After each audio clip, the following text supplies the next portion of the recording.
kesetimbangan adalah di mana sebuah partikel bergerak dengan kecepatan konstan karena gaya total yang bekerja padanya adalah nol. Situasi dengan objek nyata diperpanjang lebih kompleks karena objek ini sering tidak dapat dimodelkan sebagai partikel. Agar objek yang diperpanjang berada dalam kesetimbangan, kondisi kedua ini melibatkan gerak rotasi objek diperpanjang. Pada gambar menurut persamaan 10-18, torsi bersih pada benda kaku menyebabkan untuk mengalami percepatan sudut. Benda tersebut berada dalam kesetimbangan rotasi. Karena yang untuk rotasi terhadap suatu tetap, kondisi yang diperlukan untuk keseimbangan rotasi adalah bahwa torsi itu terhadap sembarang sumbu harus nol. Kami sekarang memiliki dua kondisi yang diperlukan untuk keseimbangan benda tegar.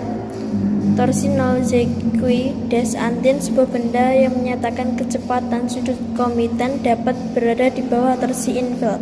Kemungkinan ini adalah analogous translasi satu gaya eksternal bersih pada objek harus sama dengan nol. Yang kedua, torsi eksternal bersih pada objek tentang sumbu apapun harus nol. Kondisi tersebut menggambarkan benda tegar dalam model analisis keseimbangan. Kondisi pertama adalah pernyataan keseimbangan translasi, menyatakan bahwa percepatan translasi pusat massa benda harus nol bila dilihat dari kerangka acuan inersial. Kondisi kedua adalah pernyataan keseimbangan rotasi yang menyatakan bahwa percepatan sudut terhadap sumbu apapun harus nol. Dalam kasus khusus kesetimbangan statis yang merupakan pokok bahasan utama bab ini, benda dalam kesetimbangan berada dalam keadaan diam relatif terhadap pengamat sehingga tidak memiliki kecepatan translasi atau sudut yaitu 0 dan 0. Sebuah jungkat-jungkit terdiri dari papan seragam dengan massa dan panjang satu penyangga. Saat istirahat, ayah dan anak dengan massa N dan M masing-masing seperti yang ditunjukkan pada gambar 12.7. Penyangga atau yang disebut dengan titik tumpu berada di bawah pusat gravitasi papan.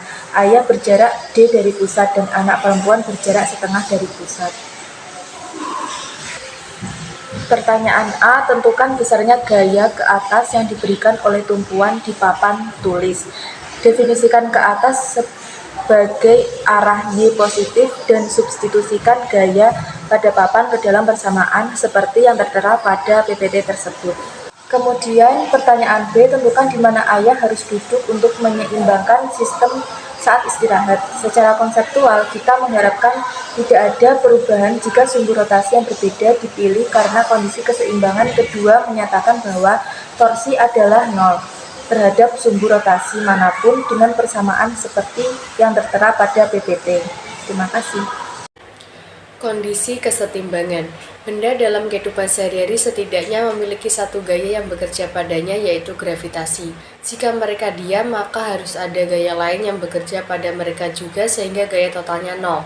Seperti sebuah buku yang diam di atas meja. Memiliki dua gaya yang bekerja padanya, yaitu gaya gravitasi ke bawah dan gaya normal.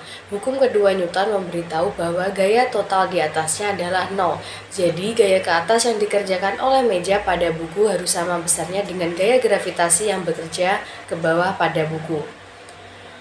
Kondisi pertama untuk kesetimbangan.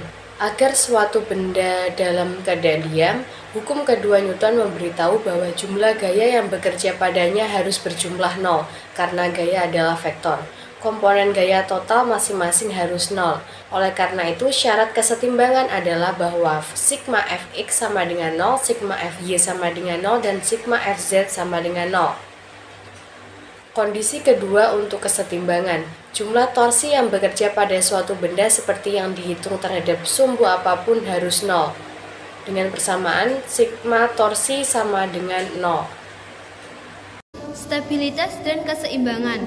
Sebuah benda dalam kesetimbangan statis jika dibiarkan tidak terganggu, tidak akan mengalami percepatan translasi atau rotasi, karena jumlah semua gaya dan jumlah semua torsi yang bekerja padanya adalah 0. Namun, jika objek dipindahkan sedikit, tiga hasil mungkin terjadi. Yang pertama, objek kembali ke posisi semula. Dalam hal ini dikatakan dalam keseimbangan stabil. Yang kedua, benda bergerak lebih jauh dari posisi semula dan dikatakan dalam keadaan setimbang, tidak stabil.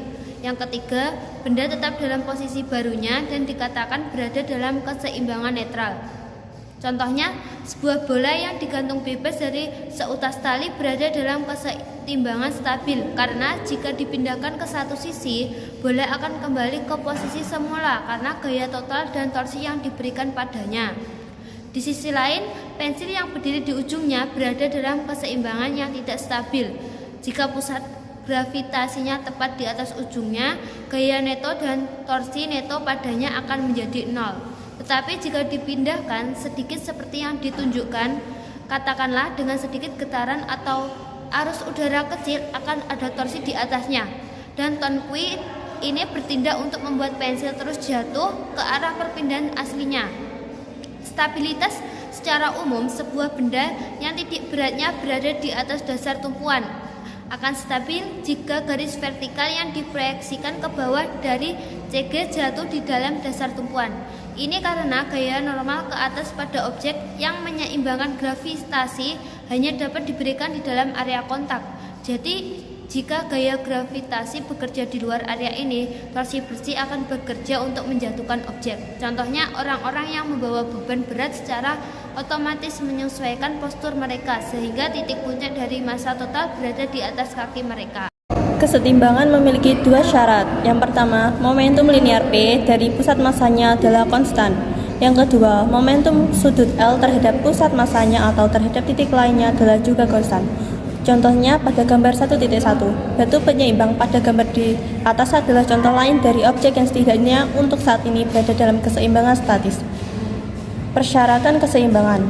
Gerak translasi suatu benda diatur oleh hukum kedua Newton dalam bentuk momentum linear yang diberikan persamaan pada gambar di atas. Jika benda berada dalam kesetimbangan translasi, yaitu jika vektor P adalah konstanta, maka dP per dt sama dengan 0. Dan kita harus memiliki persamaan pada gambar di atas. Gerak rotasi suatu benda diatur oleh hukum kedua Newton dalam bentuk momentum sudutnya yang diberikan oleh persamaan sebagai berikut.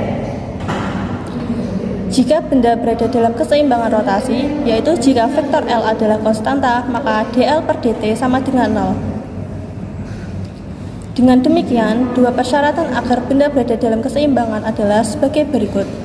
1. Jumlah vektor semua gaya luar yang bekerja pada benda harus 0. Yang kedua, jumlah vektor dari semua torsi eksternal yang bekerja pada tubuh diukur tentang apa saja titik yang mungkin juga harus 0. Persyaratan ini jelas berlaku untuk keseimbangan statis. Mereka juga berlaku untuk keseimbangan yang lebih umum di mana P dan L konstan tetapi tidak 0. Selanjutnya adalah pusat gravitasi. Gaya gravitasi pada benda yang diperpanjang adalah jumlah vektor gaya gravitasi yang bekerja pada elemen individu atau atom benda. Alih-alih mempertimbangkan suatu elemen individu itu, kita dapat mengatakan bahwa gaya gravitasi F pada sebuah benda bekerja secara efektif pada satu titik yang disebut pusat gravitasi atau roda gigi benda tersebut. Di sini kata secara efektif berarti bahwa jika gaya gravitasi pada elemen individu entah bagaimana dimatikan dan gaya gravitasi F di pusat gravitasi dihidupkan, gaya total dan torsi bersih tentang titik manapun yang bekerja pada tubuh tidak akan berubah. Sampai sekarang kita telah mengasumsikan bahwa gaya gravitasi F bekerja di pusat massa benda. Ini setara dengan asumsi bahwa pusat gravitasi berada di pusat massa. Ingat bahwa untuk benda bermassa M, gaya F sama dengan mg, di mana g adalah percepatan yang akan dihasilkan gaya jika benda itu untuk jatuh bebas. Dalam bukti berikut, kami menunjukkan bahwa jika g sama untuk semua elemen benda, maka pusat gravitasi benda bertepatan dengan pusat massa benda. Pertama, kami mempertimbangkan elemen individu dari bentuk. Gambar 12.4a menunjukkan sebuah benda yang diperpanjang bermassa M dan salah satu elemennya bermassa M. Sebuah fakta gaya gravitasi pada setiap elemen tersebut dan sama dengan mg. Subskrip pada G berarti G adalah percepatan gravitasi di lokasi elemen. I bisa berbeda untuk elemen lain. Untuk benda pada gambar 12.4a, setiap gaya F yang bekerja pada sebuah elemen menghasilkan torsi 7. Pada elemen di sekitar titik asal O dengan lengan momen X menggunakan persamaan tersebut. Torsi bersih pada semua elemen itu menggunakan persamaan tersebut. Selanjutnya, kita mempertimbangkan benda secara keseluruhan. Gambar 12.4b menunjukkan gaya gravitasi F yang bekerja pada pusat gravitasi benda. Gaya ini menghasilkan torsi 7 pada benda sekitar O dengan roda penggerak lengan momen sekali lagi menggunakan persamaan tersebut.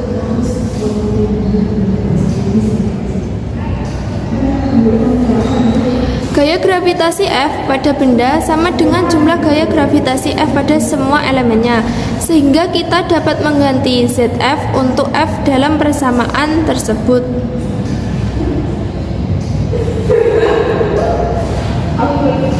Sekarang ingat kembali bahwa torsi akibat gaya F yang bekerja pada pusat gravitasi sama dengan torsi neto akibat semua gaya F yang bekerja pada semua elemen benda. Begitulah cara kami mendefinisikan pusat gravitasi.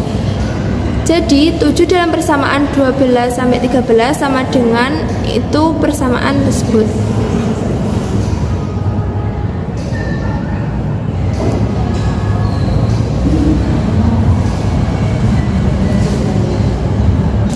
Sekarang di sini ada ide kunci. Jika percepatan G di lokasi elemen adalah sama, kita dapat membatalkan G dari persamaan ini untuk menulis persamaan berikut. Jumlah EM dari massa semua elemen adalah massa M dari benda. Oleh karena itu, kita dapat menulis ulang persamaan sebagai berikut.